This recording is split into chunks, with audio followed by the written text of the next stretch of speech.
साथियों का आपके अपने YouTube channel Jha exam page पे स्वागत है। मैं आपके साथ राकेश झा। साथियों, उत्तर प्रदेश में 45,000 से अधिक पदों पर होमगार्ड की बहाली होने वाली है, जिसका शासनादेश जारी कर दिया गया है। आगामी महीने में या फिर नवंबर के लास्ट में ही आपको नोटिफिकेशन और वैकेंसी दोनों देखने को मिल जाएगा। इस वीडियो के माध्यम से मैं आपको एक एक करके संपूर्ण जानकारी आप तक पहुंचाने वाला हूं। जो इसमें हाइट क्या होता है, एज कितनी होनी चाहिए, क्वालिफिकेशन कितनी होनी चाहिए, लिखित एग्जाम कितने नंबर का होगा, कौन कौन से सब्जेक्ट से प्रश्न पूछा जाएगा, ये सारे जानकारी मैं आप तक पहुंचाने का प्रयास कर रहा हूं। आपसे गुजारिश है, यदि आप चैनल पर पहली बार आए हैं, कम समय में सटीक जानकारी चाहते हैं, तो निश्चित रूप से चैनल को सब्सक्राइब कीजिएगा, वीडियो को लाइक कीजिएगा और वीडियो देखने के बाद यदि कोई डाउट हो तो कमेंट करके पूछिएगा। ध्यान दीजिए साथी, बोर्ड पे मैं बात कर रहा हूं यूपी होमगार्ड भर्ती 2025 का। इसमें यदि पोस्ट की बात करूं तो टोटल पोस्ट लगभग 45,000 से अधिक पदों पर बहाली आने वाली है, यानी भर्ती होने वाली है। ठीक है। इसका यदि क्वालिफिकेशन की बात करूं, यानी योग्यता का, जो कितने पढ़े लिखे छात्र फॉर्म को भर सकते हैं, तो सिर्फ 10वीं पास होनी चाहिए। कितनी पास होनी चाहिए? 10वीं क्लास यदि आप पास हैं तो आप इस फॉर्म को भर सकते हैं। एज की बात करूं, उम्र का, तो ये मेल की बात कर रहा हूं मैं। ठीक है। एज में जनरल से हैं और ईडब्ल्यूएस से हैं तो मिनिमम 18 साल, मैक्सिमम 30 साल होनी चाहिए। जनरल कैटेगरी और ईडब्ल्यूएस वाले का एज मिनिमम 18, मैक्सिमम 30। यदि आप जनरल से फीमेल हैं और ईडब्ल्यूएस से फीमेल हैं तो मिनिमम 18, मैक्सिमम 33 साल होनी चाहिए। इस फॉर्म को मेल और फीमेल दोनों भर सकते हैं। ये नहीं है जो सिर्फ पुरुष अभ्यर्थी के लिए ही है, महिला पुरुष दोनों भर सकते हैं। एज समझ गए?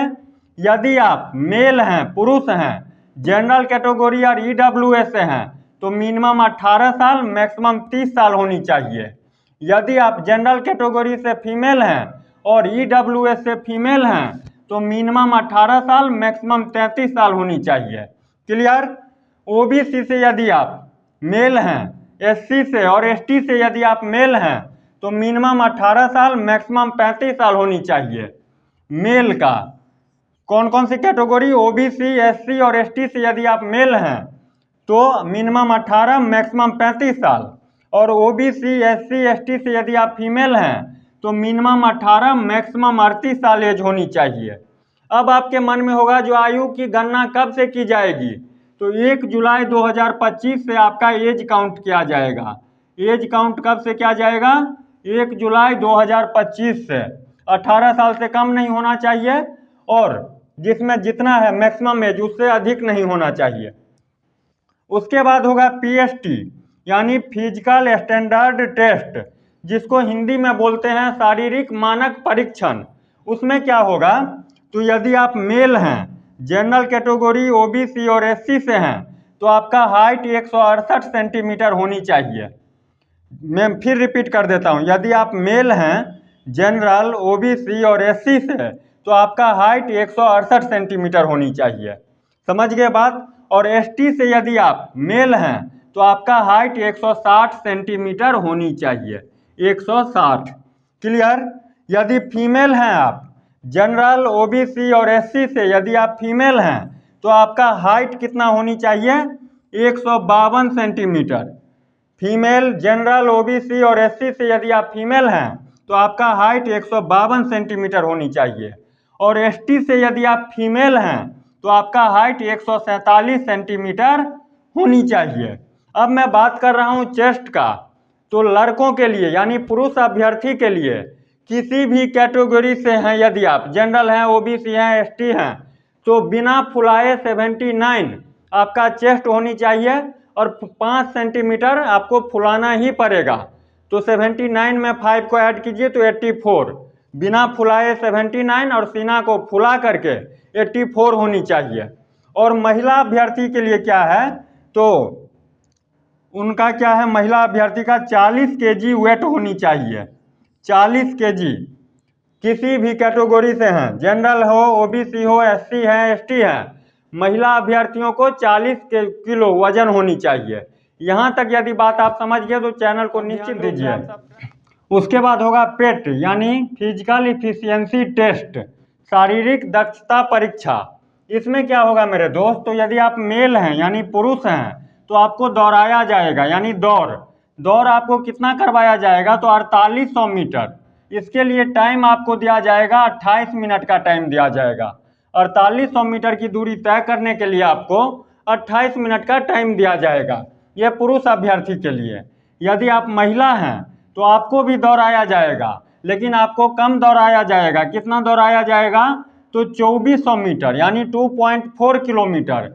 इसके लिए 16 मिनट का टाइम दिया जाएगा, 16 मिनट। ये हो गया शारीरिक दक्षता परीक्षा का। इसमें एक एग्जाम होगा। एग्जाम में न तो आपसे रीजनिंग से प्रश्न पूछेगा, न ही मैथ से, न ही इंग्लिश से, ये कोई सब्जेक्ट नहीं, न ही हिंदी से। 100 क्वेश्चन पूछा जाएगा, ओनली जीके से पूछा जाएगा। जीके से, जीके में साइंस का भी जीके आ जाता है, एसएसटी आ गया, ज्योग्राफी आ गया, पॉलिटी आ गया, इंडियन कॉन्स्टिट्यूशन आ गया, सबसे मिला करके आपको 100 क्वेश्चन पूछा जाएगा। और इसका जो पेपर लेगा वो उत्तर प्रदेश पुलिस भर्ती बोर्ड के द्वारा पेपर आयोजित करवाया जाएगा। समझ रहे हैं बात, उत्तर प्रदेश पुलिस भर्ती बोर्ड के द्वारा पेपर आयोजित करवाया जाएगा। 100 क्वेश्चन सिर्फ पूछा जाएगा, जिसमें सिर्फ जीके के ही प्रश्न पूछा जाएगा, एक्स्ट्रा कुछ नहीं रहेगा। न हिंदी रहेगा, न इंग्लिश रहेगा, न मैथ रहेगा, न रीजनिंग रहेगा। जिसका मैथ, रीजनिंग, इंग्लिश सब कुछ भी नहीं आता है वो निश्चित रूप से इस फॉर्म को भरिए।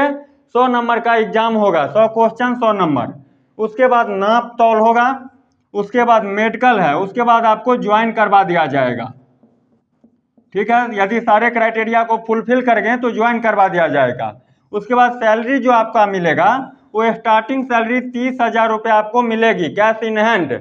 लेकिन जब 8वां पे कमीशन लागू हो जाएगा 2026 में, तो ये सैलरी बढ़ करके लगभग 42 के यानी 42,000 के आसपास सैलरी आपको देखने को मिलेगी। तो इससे बेहतर मौका क्या हो सकता है। न तो मैथ पूछा जा रहा है, न इंग्लिश पूछा जा रहा है, और वैकेंसी भी कम नहीं है। 45,000 लगभग वैकेंसी आने वाली है। 45,000 कम नहीं होता है। एज भी इसमें कम नहीं है, 18 साल से लेकर के 38 साल तक भर सकते हैं। ठीक, जिनको छूट मिल रहा है, और जिनको छूट नहीं मिल रहा है वो भी तो 35 साल तक भर सकते हैं। कांस्टेबल से कहीं कम ये नहीं है।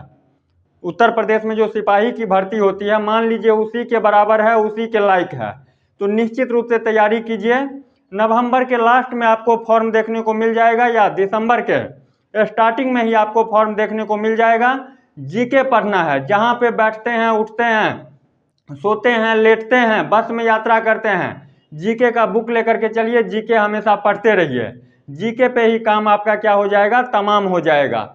जीके पढ़िएगा, सिलेक्शन ले लीजिएगा।